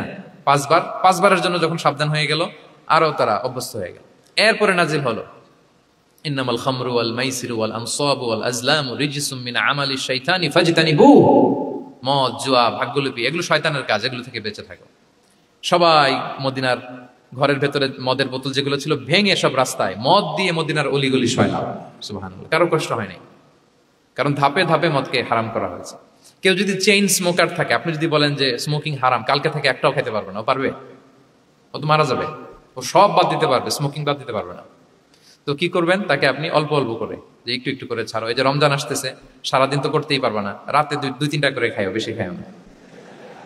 না মানে ছাড়ানোর জন্য বলতেছে আর কি, যে 10টা খায় তারা যদি আপনি 2টা খাইতে বলেন, এটা তো আপনি দাওয়াই দিলেন নাকি, কমাইতে বললেন। তো সিগারেটের প্রতি তার উৎসাহিত করতেছি না আমরা। চেইন স্মোকার ও 10টা ছাড়া হয় না প্রতিদিন। তো এই রমজানে আপনি তারা বললেন যে সারাদিন তো তুমি না খেয়ে থাকবা, রাতে 1টা 2টা বা 3টা গেল। প্রথম দশকে 3টা, এরপরের দশকে 2টা, তারপরের দশকে 1টা। যে 1টা খায় তারপরের দিন তো সে চাইলে ছেড়েও দিতে পারে, কি বলেন? এইভাবে গ্রাজুয়ালি তাকে ছাড়ানোর জন্য অভ্যস্ত করতে হবে। তাহলে এই গ্রাজুয়ালিটিটা দরকার। আমি হাদিস থেকে, সিরাত থেকে একটা উদাহরণ দেই, শুনুন। রাসূল সাল্লাল্লাহু আলাইহি ওয়াসাল্লাম মুআয ইবনে জাবাল রাদিয়াল্লাহু তাআলা আনহুকে ইয়ামানের গভর্নর করে পাঠালেন। তো তখন তাকে বললেন যে মুআয, ইন্নাকা তাআতি কওমান মিন আহলিল কিতাব, তোমাকে এমন একটা এলাকার গভর্নর করে পাঠাচ্ছি, তারা কিন্তু আহলি কিতাব, মানে people of the books, Jews and Christian community, তারা ইহুদি খ্রিস্টান। সো তাদেরকে যখন দাওয়াত দিবা, ধাপে ধাপে দিবা। কিভাবে দিবা? তিনি বললেন, ফাদউহুম ইলা শাহাদাতি আন লা ইলাহা ইল্লাল্লাহ ওয়া আন্না মুহাম্মাদুর রাসূলুল্লাহ। প্রথমে দাওয়াত দিবা তাওহীদ আর রিসালাতের। আওয়াজ করে বলেন, প্রথমে কিসের? তাওহীদ এবং রিসালাতের। আচ্ছা, ফাইনহুম আতাউ লিযালিক, তারা যখন এটা মেনে নেয়। আরবিটা খেয়াল করেছেন অর্থটা? ফাইনহুম আতাউ লিযালিক, তাওহীদ রিসালাত যদি মেনে নেয়, তাহলে তাদেরকে 5 ওয়াক্ত নামাজের দাওয়াত দিও। 5 ওয়াক্ত নামাজে যখন তারা অভ্যস্ত হয়ে যায়, ফাইনহুম আতাউ লিযালিক, যখন তারা এটাও মেনে নেয়, তখন তাদেরকে যাকাতের আদেশ করো। সুবহানাল্লাহ, সুবহানাল্লাহ। দেখেন ধাপে ধাপে, একবারে সবগুলো বিধান একবারে তাদের সাথে শেয়ার করতে বলেননি। প্রথমে তাওহীদের, রিসালাতের, মেনে নিলে সালাতের, মেনে নিলে যাকাতের, ধাপে ধাপে। তাহলে একবারে কেউ নতুন যখন দিনে ফিরেছে, একবারে সবকিছু তার ঘাড়ে চাপিয়ে দিবেন আপনি? কি করবেন? গ্রাজুয়ালি, ধাপে ধাপে আমরা এই দাওয়াটা তাদেরকে দেওয়ার চেষ্টা করবো। এটা খুব ইফেক্টিভ হবে, ফলপ্রসূ হবে। আচ্ছা, 4টা কভার করে ফেলেছি। 5 নাম্বার হচ্ছে দাওয়ার মধ্যে ইমোশনাল ইন্টেলিজেন্স ইউজ করতে হবে, তাহলে এটা মোর ইফেক্টিভ হবে। মানে আপনি মানুষের আবেগ অনুভূতি নাড়িয়ে দিয়ে যদি দাওয়া দিতে পারেন, এটা তার শুদ্ধাচারের জন্য অনেক কাজে দেবে। ইমোশনাল ইন্টেলিজেন্স মানে তার আবেগ, ইমোশনকে আপনি ট্রিগার আপ করবেন, ওইটাতে আপনি টাচ করবেন, তাহলে দেখবেন যে সে একেবারে কাবু হয়ে গেছে। এটা রাসূল সাল্লাল্লাহু আলাইহি ওয়াসাল্লামের সিরাতে আমরা অনেক সময় দেখেছি যে ইমোশনাল ইন্টেলিজেন্সকে কাজে লাগিয়ে রাসূল সাল্লাল্লাহু আলাইহি ওয়াসাল্লাম তার আবেগ অনুভূতিতে এমন ভাবে নাড়া দিয়েছেন, তাকে আল্লাহ তাআলা হেদায়েতের রাস্তায় নিয়ে এসেছে। সুবহানাল্লাহ।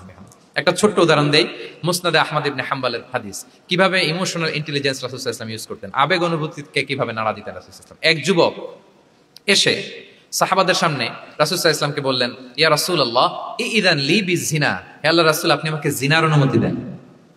নাউযুবিল্লাহ। কিসের? জিনার, মানে ব্যভিচারের অনুমতি দেন, ব্যভিচার বা জিনার অনুমতি দেন। আশেপাশের সাহাবারা তো রেগে মেগে আগুন। ফাআকবাল আল কওমু আলাইহি ফাজাজারু, সবাই তাকে দৌড়ে ধরতে গেল আর ধমকাতে লাগলো, ছি ছি ছি, মাহ মাহ। আমরা যেটা বাংলায় বলি ছি ছি, আরবিতে ওনারা কি বলে? মাহ মাহ, ছি ছি। কি বলো তুমি? লজ্জা শরমের মাথা খেয়ে তুমি রাসূলুল্লাহর দরবারে এসে বলতেছো, হে আল্লাহর রাসূল আপনি জিনার অনুমতি দেন। যে রাসূল আল্লাহর পক্ষ থেকে বাণী শোনায়, ওয়ালা তাকরাবুজ জিনা, তোমরা ব্যভিচারের নিকটবর্তীও হয়ো না, আর তুমি সেই নবীর কাছে এসে আবদার করতেছো জিনার অনুমতি দেন। তারা যখন তেরে আসলো এই যুবকের দিকে, রাসূল সাল্লাল্লাহু আলাইহি ওয়াসাল্লাম তাদেরকে থামালেন, বললেন যে তোমরা থামো, যুবককে ডেকে আনো আমার কাছে। যুবককে নিয়ে আসা হলো। রাসূল সাল্লাল্লাহু আলাইহি ওয়াসাল্লাম তাকে পরম আদরে কাছে টেনে নিলেন। এবার তাকে জিজ্ঞেস করলেন, তুমি জিনার অনুমতি চাও না? বলে যে ইয়া রাসূলুল্লাহ, জি জিনার অনুমতি চাই। তখন রাসূল সাল্লাল্লাহু আলাইহি ওয়াসাল্লাম বললেন, তুমি আমাকে উত্তর দাও তো, তুমি বলো তো যে আতুহিব্বুহু লিউম্মিক, তুমি কি পছন্দ করবে যে কোনো পরপুরুষ তোমার মায়ের সাথে এই জিনাটা করুক? তোমার এটা ভালো লাগবে? সে বলে, লা ইয়া রাসূলুল্লাহ, না কখনো না, আমার মায়ের সাথে কেউ এই পাপাচারে লিপ্ত হবে, এটা কোনো মানুষ মেনে নিবে না। আমি কেন? কেউ মেনে নিবে না।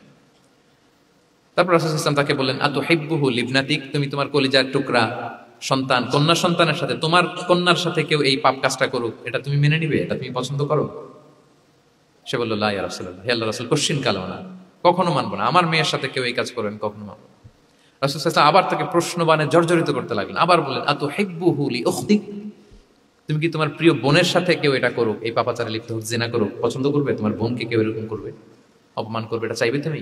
বলে, কখনো না, লা ইয়া রাসূলুল্লাহ, কখনো না, কেউই তো পছন্দ করবে না এটা। তখন রাসূল সাল্লাল্লাহু আলাইহি ওয়াসাল্লাম বললেন, তুমি যার সাথে জিনার অনুমতি চাইছো, সে তো কারো না কারো মা, কারো না কারো মেয়ে, কারো না কারো বোন, তুমি এভাবে কেন ভাবতে পারো না? সুবহানাল্লাহ ওয়া বিহামদিহি। এই কথা বলার পরে তো সে একেবারে ইমোশনালি এমন ড্যামেজ হয়েছে, লজ্জায় কাচুমাচু হয়ে মাথা নিচু করে দাঁড়াইছে।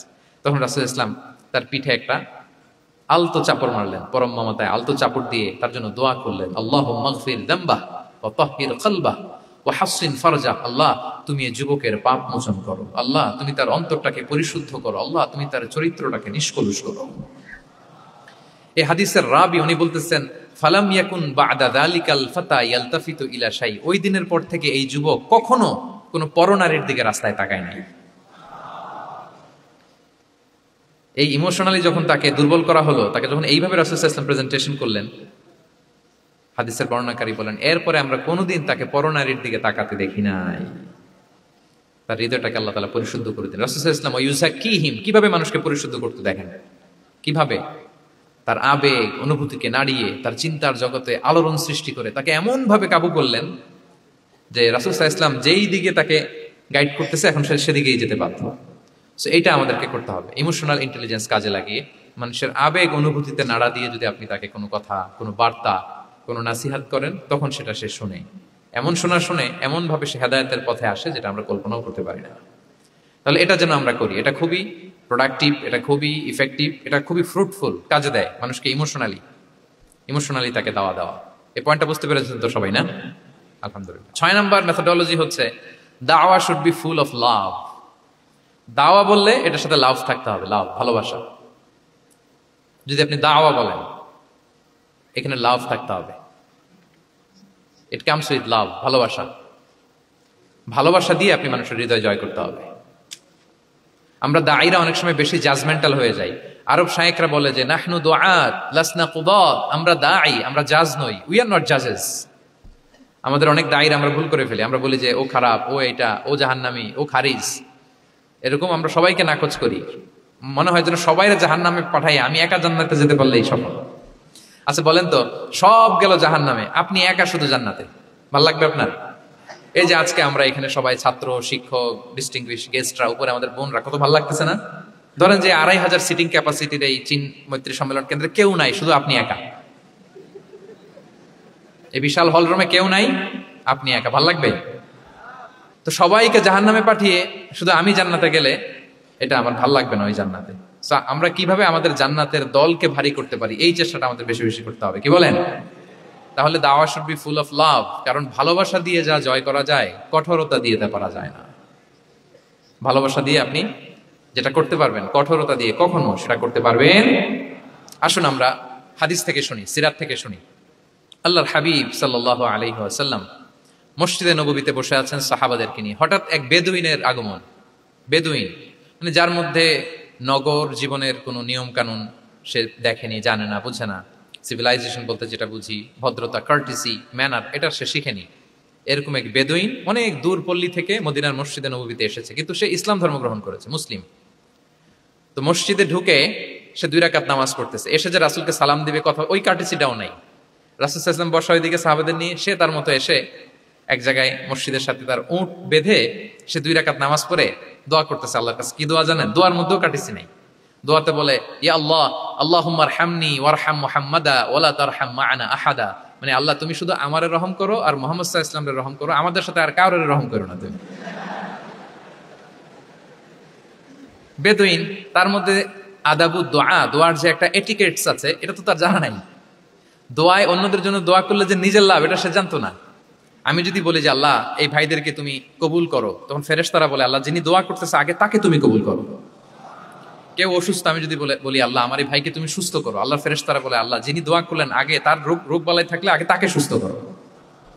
এই যে দোয়ার এটিকেটস, আদাব দোয়া, এটা সে জানতো না। সে দোয়া করতেছে আল্লাহুম্মা আরহামনি ওয়ারহাম মুহাম্মাদা ওয়ালা তারহাম মা'ানা আহাদা, শুধু আমারে রহম করো, মুহাম্মদ সাল্লাল্লাহু আলাইহি ওয়াসাল্লাম রহম, আর কাউরে না। তো রাসূল সাল্লাল্লাহু আলাইহি ওয়াসাল্লাম দূর থেকে দেখতেছেন এই দোয়া আর বলতেছেন যে হায় রে, একটা প্রশস্ত জিনিসকে সে সংকীর্ণ বানায় ফেললো। আল্লাহর কাছে কি রহমের কোনো কমতি বা ঘাটতি আছে? নাই। সে তো দোয়াতে সবাইকে ইনক্লুড করতে পারতো। তো রাহমাতাল লিল আলামিন আল্লাহর হাবিব সাল্লাল্লাহু আলাইহি ওয়াসাল্লাম তিনি বুঝতে পেরেছেন যে এই লোকটা আসলে বেদুইন, তার মধ্যে ওই কার্টিসি নাই। তো তিনি ফলো করতে লাগলেন যে দেখি লোকটা কি করে। তো লোকটা দোয়া টোয়া করেই এবার যে মসজিদের এক কর্নারে বসে ওখানেই পেশাব করা শুরু করলো। মানে কোনো কার্টিসি, নিয়ম, ভদ্রতা তার জানা নাই। তো তাকে পেশাব করতে দেখে বাকি লোকেরা তো তাকে ধরতে গেল, মারতে গেল। রাসূল সাল্লাল্লাহু আলাইহি ওয়াসাল্লাম বললেন দাউ, রাখো রাখো, আরে থামো থামো, ওকে কাজ সারতে দাও, ওকে ওর কাজ সারতে দাও। কারণ আপনারা এটা ভালো জানেন যে ওয়াশরুম সারা অবস্থায় যদি কেউ বাইরে থেকে জোরে ডাক দেয় তাহলে অবস্থা খারাপ আছে, ঠিক কিনা বলেন? কেউ টয়লেট সারতেছে ওয়াশরুমে, তখন যদি আপনি জোরে নক করেন এটা তার ক্ষতি হয়, কারণ আগে তাকে ওইটা পাস করতে হবে স্মুথলি।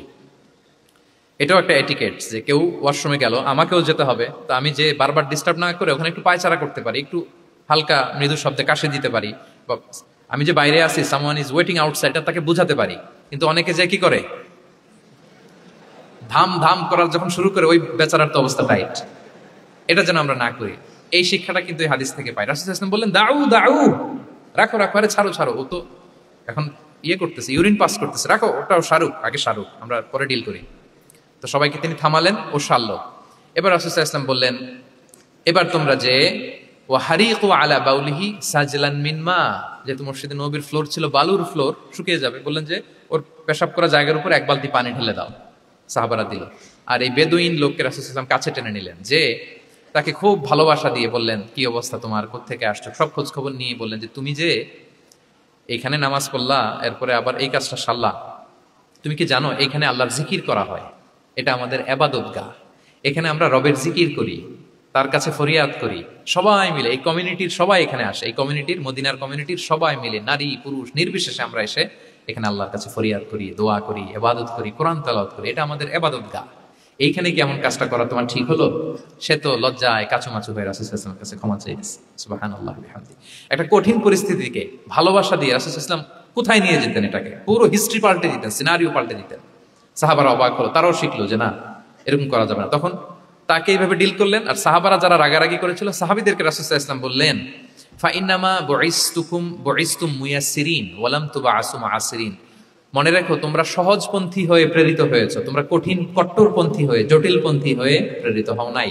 তোমরা কোনো কাজকে জটিল ভাবে সমাধানের দিকে যেও না, সহজ করে সলভ করবা। সুবহানাল্লাহ, সুবহানাল্লাহ বিহামদি। তাহলে দেখেন, ভালোবাসা দিয়ে রাসূল সাল্লাল্লাহু আলাইহি ওয়াসাল্লাম ওই বেদুইনকে যেভাবে আদব শিক্ষা দিলেন, তার হৃদয় জয় করলেন, কঠোরতা দিয়ে পারা যেত? বলেন তো পারা যেত? পারা যেত না। তো 6 নাম্বার দাওয়া মেথোডোলজি হচ্ছে, দাওয়া should be full of love, full of love, full of well wishes. আপনি শুভকামনা, ভালোবাসা, এটা দিয়ে আপনি মানুষের হৃদয়ে যতটুকু জায়গা পাবেন, কঠোরতা দিয়ে পাবেন না। আরেকটা ছোট্ট উদাহরণ দেই। সুমামা ইবনে উসাল রাদিয়াল্লাহু তাআলা আনহু, উনি ইয়ামামার অধিপতি ছিলেন, অধিপতি। রাসূল সাল্লাল্লাহু আলাইহি ওয়াসাল্লামকে হত্যা করতে এসেছিলেন গোপনে। কি করতে? হত্যা করতে। কি করতে বলেন সবাই? হত্যা করার জন্য এসেছিলেন। কিন্তু দুর্ভাগ্যক্রমে হত্যা করতে এসে সে ধরা পড়ে গেছে সাহাবীদের হাতে, হত্যা করতে পারে নাই সুমামা ইবনে উসাল। তো সাহাবীরা তাকে ধরে মসজিদে নববীর পিলারের সাথে বেঁধে রাখলো, বেঁধে রাসূল সাল্লাল্লাহু আলাইহি ওয়াসাল্লামকে ডাকলো। তারা বলল যে ইয়া রাসূলুল্লাহ, দেখেন ইয়ামামা থেকে আসছে সুমামা ইবনে উসাল আপনাকে হত্যা করবার জন্য, তাকে আমরা ধরে ফেলেছি, আমরা বেঁধে রেখেছি। রাসূল সাল্লাল্লাহু আলাইহি ওয়াসাল্লাম তার কাছে যে তার খোঁজ খবর নিলেন প্রথম দিন, এবং তার সামনে যথারীতি তাওহীদ এবং রিসালার দাওয়াত দিলেন। ফিরে আসলেন, ফিরে এসে সাহাবাদেরকে বললেন, তোমাদের ঘরে ভালো রুটি আছে কার কাছে? রুটির কালেকশন, আটা পিষে রুটি বানাতে পারবে। একজন বললো আমি, বললো যে এটা সুমামাকে দিয়ে আসো, তো দিয়ে আসলো। আরেকজন বললো ভালো তাজা খেজুর আছে কার কাছে? এক সাহাবী বললেন আমার কাছে। রাসূল ইসলাম বললেন যাও, এটা সুমামাকে দিয়ে আসলেন। এরপরের দিন রাসূল ইসলাম যে আবার ইসলামের সৌন্দর্য, মাহাসিন আহকামি শারিয়া, ইসলামী শারিয়ার যে বিউটি অফ ইসলাম, এটা তুলে ধরলেন, ইসলামের যৌক্তিকতা তুলে ধরলেন। সে অবাক হতে লাগলো যে কিরে, যুদ্ধবন্দীদের সাথে মুহাম্মদ সাল্লাল্লাহু আলাইহি ওয়াসাল্লাম এবং তার অনুসারীরা এরকম আচরণ করে? সে তো যুদ্ধবন্দী, এত সুন্দর আচরণ। তাকে আবার ইসলামের সুশীতল বাণীগুলোর প্রতি আহ্বান করে রাসূল ইসলাম বাড়িতে এসে এবার নিজের যে উট আছে, উটকে যে পালে, সে রাখালকে বললো তুমি উটের দুধ দহন করে তাকে কিছু দুধ দিয়ে আসো। সুবহানাল্লাহ। আসছিল রাসূল সাল্লাল্লাহু আলাইহি ওয়াসাল্লামকে কি করতে? হত্যা করতে। তো তাকে ওটের গরম দুধ দিয়ে আসা হলো, সে পেট ভরে খেলো। তৃতীয় দিন এবার রাসূল সাল্লাল্লাহু আলাইহি ওয়াসাল্লাম যে ইসলামের যে ভবিষ্যৎ, ইসলাম মানলে যে জান্নাতে থাকা যাবে, এগুলো সব বললেন, এবং তাকে আরো অনেক মেহমানদারি করলেন, আপ্যায়ন করলেন। 3 দিন যখন রাসূল সাল্লাল্লাহু আলাইহি ওয়াসাল্লাম ইসলামকে তার সামনে এভাবে প্রেজেন্ট করলেন, আপ্যায়ন করলেন, ভালো আচরণ দেখালেন, সে অবাক হয়ে গেল। আল্লাহ তাআলা তার হৃদয়টাকে নূর দিয়ে আলোকিত করে দিলেন। 3 দিন পর রাসূল সাল্লাল্লাহু আলাইহি ওয়াসাল্লাম সাহাবীদেরকে ডেকে বললেন, যাও সুমামা ইবনে উসালের হাত পা গুলো যে রশি দিয়ে বেঁধে রেখেছো ছেড়ে দাও, রশিগুলো খুলে দাও। সাহাবারা বলেন কি ইয়া রাসূলুল্লাহ, সে তো খুনি, সে সুযোগ পেলেই তো অ্যাসাসিনেট করতো, তার হাতের রশি খুলে দিত আপনাকে মেরে ফেলবে। আল্লাহ রাসূল সাল্লাল্লাহু আলাইহি ওয়াসাল্লাম বললেন, না, আমি যা জানি তোমরা সেটা জানো না, যেটা বলেছি তাই করো। মসজিদে নববীর পিলারের সাথে তাকে যে বেঁধে রেখেছো, রশি খুলে দাও, হাত পা খুলে দাও। আল্লাহর হাবিব সাল্লাল্লাহু আলাইহি ওয়াসাল্লামের নির্দেশ মোতাবেক সাহাবারা ওনার হাত খুলে দিলেন, পা খুলে দিলেন। সুমামা ইবনে উসাল কারোর সাথে কথা না বলে তার বাড়ি তো ইয়ামামা, সেখানেও ফিরে গেলেন না, অন্য কোনো শহরেও গেলেন না। তিনি মদিনা থেকে অনতি দূরে একটা খেজুরের বাগান আছে, ওখানে কুয়া আছে, উনি যে ওই কুয়ার পানি দিয়ে গোসল করলেন। গোসল করে পবিত্র হয়ে মসজিদে নববীতে রাসূল সাল্লাল্লাহু আলাইহি ওয়াসাল্লামের কাছে ফিরে আসলেন, আর এসেই ঘোষণা দিলেন, আশহাদু আল্লা ইলাহা ইল্লাল্লাহ ওয়া আশহাদু আন্না মুহাম্মাদার রাসূলুল্লাহ। সুবহানাল্লাহ, সুবহানাল্লাহ। তিনি বললেন যে আমি সাক্ষ্য দিচ্ছি আল্লাহ ছাড়া কোনো ইলাহ নেই, আরো সাক্ষ্য দিচ্ছি যে মুহাম্মদ আপনি আল্লাহর প্রেরিত বান্দা এবং রাসূল। এবার তিনি বললেন, মুহাম্মদ, আপনার চেহারার চাইতে অপছন্দের চেহারা পৃথিবীতে আর দ্বিতীয়টা আমার কাছে ছিল না, কিন্তু আজকের পর থেকে আপনার চেয়ে প্রিয় চেহারা, আপনার চেহারার চেয়ে প্রিয় কোনো চেহারা আমার কাছে আর নাই। ইসলামের চেয়ে অপছন্দনীয় ধর্ম আমার কাছে আর ছিল না, কিন্তু আজ থেকে ইসলামের চেয়ে পছন্দনীয় কোনো ধর্ম আমার কাছে নাই। মদিনার চেয়ে অপছন্দের শহর আমার কাছে ছিল না, তো আজ থেকে মদিনার চেয়ে কোনো প্রিয় শহর আমার কাছে নাই। সুবহানাল্লাহ। উনি গমের বড় ডিলার ছিলেন, গম ব্যবসা করতেন। উনার থেকে গম নিয়ে মক্কায় মুশরিকরা চলতো। তিনি ঘোষণা দিলেন, আজকে থেকে আমার এলাকার কোনো গম মক্কায় যাবে না। এবার মক্কাবাসী পড়ছে বিপদে, গম ছাড়া তো তারা খেতেও পারবে না। তারা আল্লাহর হাবিব সাল্লাল্লাহু আলাইহি ওয়াসাল্লামের কাছে চিঠি লিখে পাঠালেন যে, মুহাম্মদ, তোমার এই যে নতুন অনুসারী, সে যদি গম না দেয় আমাদের তো অবস্থা খারাপ, তুমি দয়া করে এই গমের সাপ্লাই আবার যাতে সে চালু করে তুমি একটু বলে দাও। আল্লাহর হাবিব সাল্লাল্লাহু আলাইহি ওয়াসাল্লাম আবার সুমামা ইবনে উসালকে বলে দিলেন, আবার সে সাপ্লাই চালু করলো। সুবহানাল্লাহ বিহামদি। এবং তিনি প্রথম তালবিয়া পাঠ করে উমরা করেছিলেন। তাহলে দেখেন, আসলো খুনি হয়ে, আসলো কি হয়ে? খুনি হয়ে, আর ফিরে গেল নবী প্রেমিক হয়ে। সুবহানাল্লাহ। এটা কিভাবে সম্ভব হয়েছে? রাসূল সাল্লাল্লাহু আলাইহি ওয়াসাল্লামের উদারতা, ভালোবাসা। তাহলে আপনি যদি দাওয়ার কথা বলেন আমাকে, দাওয়া should be full of love. কারণ ভালোবাসা দিয়ে যা জয় করা যায়, কঠোরতা দিয়ে সেটা পারা যায়। 7 নাম্বার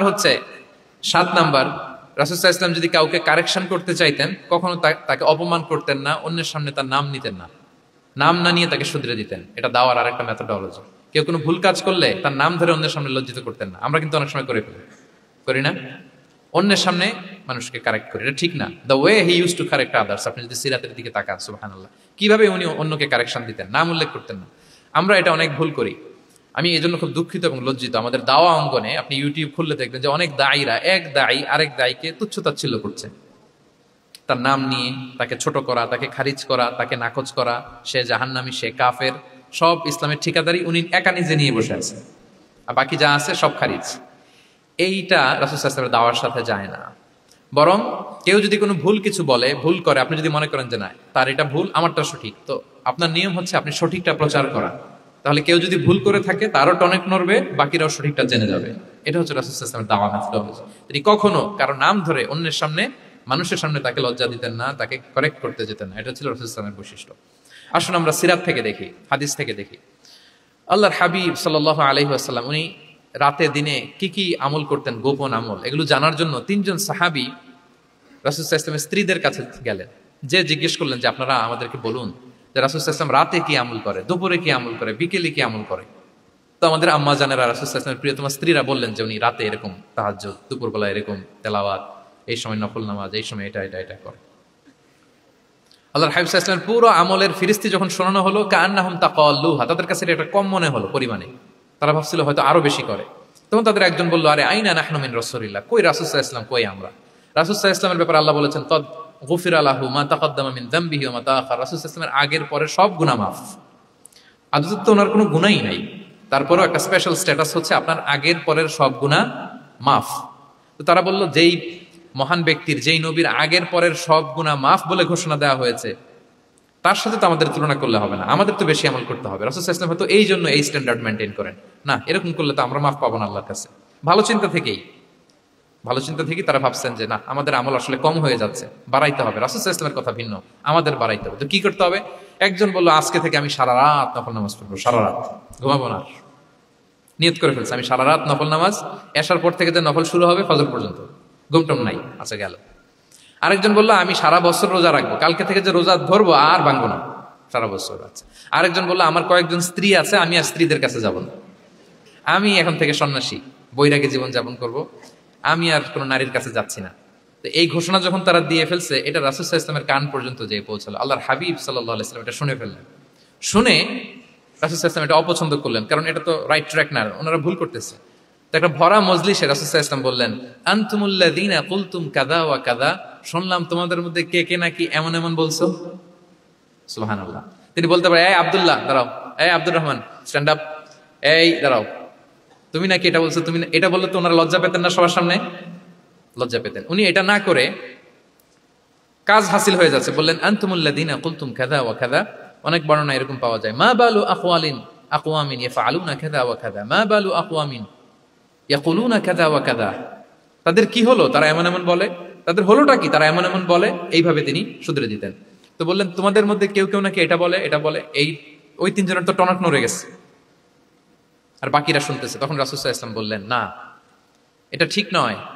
আমি তোমাদের মধ্যে থেকে সবচেয়ে বেশি মুত্তাকি, সবচেয়ে বেশি বুজুর্গ। ওয়াল্লাহি ইন্নী লা আখশাকুম লিল্লাহি ওয়া আতকাকুম লাহু। আমি তোমাদের মধ্যে থেকে আল্লাহকে সবচেয়ে বেশি ভয় পাই। বলেন তো রাসূল সাল্লাল্লাহু আলাইহি ওয়াসাল্লামের চেয়ে বেশি আল্লাহকে ভয় পাওয়া কারো পক্ষে সম্ভব? আল্লাহর হাবিব সাল্লাল্লাহু আলাইহি ওয়াসাল্লামের চেয়ে বেশি মুত্তাকি হওয়া কারো পক্ষে সম্ভব? আমার নবীর চাইতে শ্রেষ্ঠ হওয়া সম্ভব? তার যে স্ট্যান্ডার্ড ইবাদতের, এটারে ছাড়াই যাওয়া সম্ভব? সম্ভব না। তো তিনি বললেন যে আমি রাত্রিবেলা ঘুমাই, আসার পরে আবার শেষ রাতে তাহাজ্জুদও করি, ঘুমও আছে নামাজও আছে, ব্যালেন্স। আমি সোম বৃহস্পতিতে রোজা রাখি, সপ্তাহের বাকি দিনগুলোতে খাই। আবার আমার অনেক 9 জন স্ত্রী তো একটা টাইমে ছিল, আমি স্ত্রীদের সাথে মেলামেশাও করি। তা আমি এগুলো সব ঠিক রেখে আল্লাহর সবচেয়ে প্রিয় মুত্তাকি হইতে সমস্যা হলো না, তোমাদের এত সমস্যা কোথায়? তোমাদের সমস্যা কোথায়? আমার চেয়ে শ্রেষ্ঠ যদি কেউ কিছু করতে চাও, এটা হবে না, আমি হচ্ছি স্ট্যান্ডার্ড। সুবহানাল্লাহ। দেখেন এইভাবে যখন বললেন, ঠিক করে দিলেন যে তোমরা কে কে জানি এরকম নিয়ত করছো, এটা ভুল করেছো, বরং শুদ্ধ হবে এটা। ওই তিনজনের টনক নড়ে গেছে, তারা শুধরে নিয়েছেন, আর বাকিরা সঠিক মেসেজটা, সঠিক নির্দেশনাটা জেনে গেল। তাহলে ওনাদেরকে কারেকশন করা হয়ে গেছে না অলরেডি? বলেন তো, ওনারা যে ভুল করছে কারেকশন হয়েছে কিনা? কিন্তু তাদেরকে অপমান করা হয়েছে। এই ভুলটা আমরা অনেক সময় করি। অন্যের সামনে, কখন নিজের ছেলেকে, নিজের স্ত্রীকে, বন্ধুকে, অন্যের সামনে এইভাবে আমরা যেন কারেক্ট না করি। কাউকে সংশোধন করতে চাইলে আল্লাহর হাবিব সাল্লাল্লাহু আলাইহি সাল্লামের দেখানো পথেই যেন আমরা সংশোধন করি। এটা হচ্ছে এই হাদিসের 1 নম্বর শিক্ষা। আরেকটা শিক্ষা হচ্ছে ব্যালেন্স লাইফস্টাইল, ব্যালেন্স অ্যাপ্রোচ আমরা জানলাম। অনেকে মনে করে, আমার পরিচিত কয়েকজন লোক আছে, আমি বলছি, তারা থামাইছে কিনা জানি না, আমার কাছে এসে শোনাইতেছে, হুজুর আমি সারা বছর রোজা রাখি। তাই আমি বলছি, আপনার বলছে কি সারা বছর রোজা রাখতে? সারা বছর তো রোজা রাখা নিষেধ, এটাকে সমে বিসাল বলে, এটা নিষেধ। বরং সবচেয়ে বেশি যদি কেউ রাখতে চায়, রাসূল সাল্লাল্লাহু আলাইহি ওয়াসাল্লাম বলছে, তাহলে সাওমুল্লাহি দাউদ, সিয়ামু দাউদ, দাউদ আলাইহিস সালামের রোজা, এর চেয়ে বেশি না। একদিন রাখবা, আরেকদিন ভাঙবা, একদিন রাখবা, আজকে রোজা রাখলে কালকে খাবেন, কালকে রাখবেন, এরপরের দিন রাখবেন, এরপরের দিন ভাঙবেন। এর চেয়ে বেশি রাখা যায় না। লাগাতার রোজা রাখা নিষেধ। লাগাতার 6 মাস, 5 মাস, সারা বছর অনেকে রোজা রাখে, এটা না জানার কারণে। তাহলে এই যে ইসলামের যে ব্যালেন্স লাইফস্টাইল, এটা আমরা জানলাম। কাউকে কিভাবে শুধরে দিতে হবে, কারেক্ট করতে হবে, কারেকশনের ওয়ে, এটা আমরা জানলাম। আরেকটা হচ্ছে ইসলাম যে the combination of material and spiritual life, এইটার একটা তথ্য আমরা জানলাম, যে আপনার এই দুনিয়াও লাগবে, আপনার আখিরাতও লাগবে। আপনি সব ছেড়ে দিয়ে শুধু আল্লাহর রাস্তায় চলে গেলে ওইটা ইসলাম শিখায় নাই। ইসলাম যে আমাদেরকে ফরিয়াদ শিখায়, প্রার্থনা শিখায়, রব্বানা আতিনা ফিদ দুনিয়া হাসানা ওয়া ফিল আখিরাতি হাসানা ওয়া কিনা আযাবান নার। হে আল্লাহ, আপনি দুনিয়াতেও হাসানা দেন, আখিরাতেও হাসানা দেন। আগে চাইছি কোনটা, আখিরাত না দুনিয়া? রব্বানা আতিনা ফিল আখিরাতি হাসানা ওয়া ফিদ দুনিয়া হাসানা, এরকম নাকি রব্বানা ফিদ দুনিয়া হাসানা? দেখেন, দুনিয়াটা আগে, দুনিয়াটা আগে। সো ব্যালেন্স, এই ভারসাম্য রাখাটা, আমি আলোচনা শুরুই তো করেছি ওয়াসাতিয়া, মানে ভারসাম্যপূর্ণ। ইসলামের নেচারটা হচ্ছে ব্যালেন্সড অ্যাপ্রোচ। এটা আমরা এই হাদিস থেকে শিখতে পারি। আমাদের অনেকেরই এটাতে ঘাটতি আছে, অনেক জ্ঞানী, অনেক স্কলার, অনেক তার কিছু, কিন্তু তার মধ্যে ভারসাম্য এবং পরিমিতি বোধ নাই। পরিমিতি বোধ, ভারসাম্য, ব্যালেন্স লাইফস্টাইল, এটা অনেকে অ্যাডপ্ট করতে পারে না। এটা বছরের পর বছর সাধনা করতে হয়, অ্যাডপ্ট করে নিতে হয় নিজের সাথে। তাহলে 7 নাম্বার হচ্ছে, কাউকে শুধরে দিতে চাইলে আপনি কিভাবে শুধরে দিবেন, এটা আমরা জানলাম। তাকে সবার সামনে লজ্জা দিয়ে শুধরে দেওয়া যাবে? তাহলে কৌশলে তাকে শুধরে দিতে হবে। পারা যাবে তো ইনশাআল্লাহ? 8 নাম্বার হচ্ছে, এটা দায়ীদের জন্য অনেক বড় রিমাইন্ডার। সেটা হচ্ছে, আমরা যে দাওয়া দেই, এটা খেয়াল রাখতে হবে। আমি যা বলি ওটা সবার আগে অ্যাপ্লাই করতে হবে নিজের মধ্যে। আমরা অনেক সময় এটা করে ফেলি যে, ভালো একটা হাদিস শুনলে, কোরআনের আয়াত শুনলে, একটা কিছু শুনলে মনে করি যে এগুলো এই সবার জন্য, মানে এটা বাদ, এখান থেকে শুরু, লাইনটা এখান থেকে শুরু, এইখান থেকে যারা আছে এই সবাই এগুলো পালন করবে, আমি এটার বাইরে। দেখুন, যার সাথেই কথা বলেন তার কোনো সমস্যা, তার দোষ, তার কিভাবে সেলফ ডেভেলপমেন্ট, আত্মোন্নয়ন, আত্মশুদ্ধি, শুদ্ধাচার, এগুলো নিয়ে কথা নাই। খালি বলি যে কি সমস্যা রে ভাই সমাজে, জানেন, শেষ হয়ে গেল দেশটা। তারপর রাজনীতিতে সমস্যা, সমাজের সমস্যা, হুজুরদের মধ্যে সমস্যা, ওদের মধ্যে সমস্যা, শুধু সমস্যা, মানে উনি সব জায়গায় সমস্যা দেখতে পায়। কিন্তু বেসিকলি আপনি যখন সমস্যা নিয়ে কথা বলবেন, সবার আগে খেয়াল করতে হবে যে ওই সমস্যায় আমি আক্রান্ত কিনা। আমরা কেন যেন অন্যকে কাঠগড়ায় দাঁড় করাতে বেশি পছন্দ করি, কিন্তু নিয়ম হচ্ছে নিজেকে বারবার কাঠগড়ায় দাঁড় করানো, যে আমি ঠিক করতেছি কিনা, আসলে আমার মধ্যে শুদ্ধাচার আছে কিনা, আমার লেনদেন ঠিক আছে কিনা, আমি আমার মধ্যে সততা আছে কিনা, do I live a decent life, আমি যা বলি আমি তা করি কিনা। এটা অনেক সময় আমরা ভুলে যাই। আমরা যা বলি সেটার জন্য আগে আমরা নিজে আমল করতে পারি। আল্লাহ তৌফিক দান করুন। আল্লাহ তাআলা বলছেন, ইয়া আইয়ুহাল্লাযীনা আমানু লিমা তাকুলুনা মা লা তাফআলুন, কেন তুমি সেটা বলো যেটা তুমি করো না, কেন সেটা বলো। সো আমরা যদি দাওয়া কাজ করতে চাই, আমি যে দাওয়াটা দিব বা নাসিহাত দিব বা বার্তাটা রাখবো, সবার আগে যেন এটা নিজের দিকে, ওই তীর যেন নিজের দিকে থাকে, যে না এটা আগে তোমার জন্য, আগে তুমি পালন করো, পাশাপাশি এটা সবার জন্য, এটা যেন আমরা করি। আল্লাহর হাবিব সাল্লাল্লাহু আলাইহি ইসলামের জীবনে যদি আমরা দেখি তাহলে দেখবো উনি যা বলতেন ওটা নিজে আগে বেশি করতেন। আল্লাহু আকবার। উনি ইবাদতের কথা বলতেন, আল্লাহর সামনে নিজেকে সঁপে দেওয়ার কথা বলতেন। আর নিজেকে কিভাবে সঁপে দিতেন দেখেন, তিনি যখন দোয়া করতেন নিজেকে ছোট করতে করতে তিনি আল্লাহরে বলতেন, আল্লাহুম্মা ইন্নী আবদুক ওয়া ইবনু আবদিক ওয়া ইবনু আমাতিক নাসিয়াতি বিয়াদিক, হে আল্লাহ আমি আপনার দাস, আল্লাহ আমি দাসের ঘরের দাস, দাসীর ঘরের দাস। মানে আমার পিতা আব্দুল্লাহ আপনার দাস, আমার মা আমিনা আপনার দাসী, সো আমরা সবাই আপনার গোলামের ঘরের গোলাম। এর চেয়ে তুচ্ছ, ছোট, নগণ্য করে কি আর আল্লাহর সামনে নিজেকে পেশ করা যায় বলেন? এরপর তিনি বলতেন, নাসিয়াতি বিয়াদিক, আল্লাহ আমার মাথার চুলের ঝুঁটি আপনার হাতের মুঠোয়। মাথার চুলের ঝুঁটি হাতের মুঠোয় মানে কি, আপনি ডানে টান দিলে আমি ডানে যেতে বাধ্য, আপনি বাঁয়ে টান দিলে মানে আমার আর কিছু নেই, আল্লাহ সব সঁপে দিলাম আপনার কাছে। কিভাবে নিজেকে তিনি সঁপে দিতেন? তাহাজ্জুদের সালাতে যখন রাতে দাঁড়াতেন, আম্মা জান আয়েশা রাদিয়াল্লাহু তাআলা আনহা বলেন, দাঁড়িয়ে থাকতে থাকতে পা দুইটা ফুলে যেত এরকম, হাত্তা তাতাফাত্তারা কদামা, খুব কষ্ট হতো আল্লাহ রাসূল সাল্লাল্লাহু আলাইহি ওয়াসাল্লামের। আম্মা জান আয়েশা বলতেন, ইয়া রাসূলুল্লাহ ক্বাদ গুফিরা লাকা মা তাকদ্দামা মিন যামবিকা ওয়া মা তাআখার, আল্লাহ তো বলেছেন আপনার সব গুনাহ মাফ, গুনাই তো নাই, তাও ঘোষণা সব গুনাহ মাফ, এত কষ্ট নিজের দেহের উপর নিজে কেন দেন? আল্লাহর হাবিব সাল্লাল্লাহু আলাইহি ওয়াসাল্লাম বলতেন, আফালা উহিব্বু আন আকুনা আবদান শাকুরা, হে আয়েশা এটা ঠিক আল্লাহ আমাকে মর্যাদা দিয়েছেন, কিন্তু আমি কি শুকরগুজার বান্দা হতে চাইবো না? আল্লাহর নেয়ামতে যে আমি ভেসে বেড়াই, আল্লাহর নেয়ামতে যে আমি বেঁচে আছি, আল্লাহর অনুগ্রহের কারণে যে আমার এত সম্মান, সে আল্লাহর প্রতি আমি কি নিজেকে পেশ করবো না? আফালা উহিব্বু আন আকুনা আবদান, আমি কি শুকরগুজার হব না? আমার রোলটা তো আমাকে প্লে করতে হবে, আমাকে তো উজাড় করে আমার রবের সামনে আমাকে উপস্থাপন করতে হবে। দেখেন, শুধু বলতেন না, করে দেখাতেন। রাতের সালাতে যখন কিয়ামুল লাইল করতেন, কাঁদতে কাঁদতে দাড়ি ভিজে যেত, কাঁদতে কাঁদতে হাত্তা বাল্লাল আরদা হাত্তা বাল্লা লিহিয়াতাহু হাত্তা বাল্লা হাজরাহু, কাঁদতে কাঁদতে জুব্বা ভিজে যেত। সিজদায় পরে যখন থাকতেন কাঁদতে কাঁদতে জমিন ভিজিয়ে ফেলতেন আল্লাহর হাবিব সাল্লাল্লাহু আলাইহি ওয়াসাল্লাম। এভাবে নিজেকে আল্লাহ তাআলার সামনে পেশ করতেন। সো আমরা যারা দাওয়া অঙ্গনে কাজ করি, এটা খুব পিচ্ছিল পথ, এটা খুবই পিচ্ছিল। আমাদের খেয়াল রাখতে হবে যে আমি যা বলি এটা আমি করি কিনা। এটা দায়ীদের জন্য চ্যালেঞ্জিং। সে নিজে একটা ডিসেন্ট লাইফ লিড করা, তার নিজের মধ্যে সততা থাকা, নৈতিকতা থাকা, মোরালিটি, এথিক্স, ভ্যালিউজ নিয়ে যে আমরা বলি, ওই ভ্যালিউজের প্র্যাকটিস যেন আমাদের মধ্যে থাকে। আল্লাহ তাআলা আমাদেরকে তৌফিক দান করুক, আমরা পড়ি আমিন। 9 নম্বরে হচ্ছে কনসিডারেট হওয়া। রাসূল সাল্লাল্লাহু আলাইহি ওয়াসাল্লাম খুবই কনসিডারেট ছিলেন, এটা খুব গুরুত্বপূর্ণ, খেয়াল করে শুনুন। কনসিডারেট মানে খুব উচ্চ বিবেকবোধ সম্পন্ন ব্যক্তিত্ব, খুব বিবেকবোধ সম্পন্ন। আমাদের অনেকের মধ্যে এটা, আমাদের অনেকের সেন্স কাজ করে না। আল্লাহর হাবিব সাল্লাল্লাহু আলাইহি ওয়াসাল্লাম, he was a man of 6 senses, 6টা সেন্স ওনার কাজ করতো। সুবহানাল্লাহ, সুবহানাল্লাহ। কথা বলতেছেন, ওদিকে কি হচ্ছে, ওদিকে সব একসাথে এট এ গ্ল্যান্সে তিনি মেনটেন করতেন। সুবহানাল্লাহ বিহামদি। তো এই উচ্চ বিবেকবোধ সম্পন্ন হইতে হবে দায়ীদের। রাসূল সাল্লাল্লাহু আলাইহি ওয়াসাল্লাম নামাজ পড়াচ্ছেন, পিছনে বাচ্চার কান্নার আওয়াজ, নামাজ ছোট করে দিয়েছেন, একেবারে ছোট, শর্ট করে সিজদা, রুকু, মানে যতটুকু না হলেই না, অতটুকু করে নামাজ শেষ। জিজ্ঞেস করা হলো কেন? বললেন যে আমি দেখলাম একটা ছোট বাচ্চা কাঁদছে, এই বাচ্চার মায়ের বোধহয় খুব কষ্ট হয়ে যাচ্ছে পেছনে, বাচ্চাটাকে সামলাতে মহিলাদের প্রেয়ার হলে মাটার বোধহয় খুব কষ্ট হচ্ছে, এই জন্য আমি নামাজটা একটু শর্ট করে দিয়েছি। সুবহানাল্লাহ। আমরা নামাজে দাঁড়ালে দিন দুনিয়ার হুঁশ নেই, কি হচ্ছে না হচ্ছে না, আপনার সব খেয়াল রাখতে হবে। কি হচ্ছে, you are a leader, you are a দাঈ, আপনাকে এটা খেয়াল রাখতে হবে। রাসূল সাল্লাল্লাহু আলাইহি ওয়াসাল্লাম এরকম উচ্চ বিবেকবোধ সম্পন্ন লোক ছিলেন। মুআয ইবনে জাবালকে এক জায়গার মদিনার পাশেই ইমাম করে পাঠালেন, ইমাম। তো ওই এলাকার মুসল্লিরা ছিলেন শ্রমজীবী। কি জীবী? শ্রমজীবী। ওনারা উট দিয়ে পানি নিয়ে খেজুর গাছে পানি সেচ দিত, তারা খুব কষ্ট করে সারাদিন। তো উনি মাগরিবের নামাজে একদিন নামাজ শুরু করলেন, আল্লাহু আকবার বলে সূরা ফাতিহার পরে উনি সূরা বাকারা শুরু করলেন। কোন সূরা? কোরআনের সবচাইতে ছোট সূরা নাকি? হ্যাঁ, আয়াত কত? সবচাইতে বড় সূরা।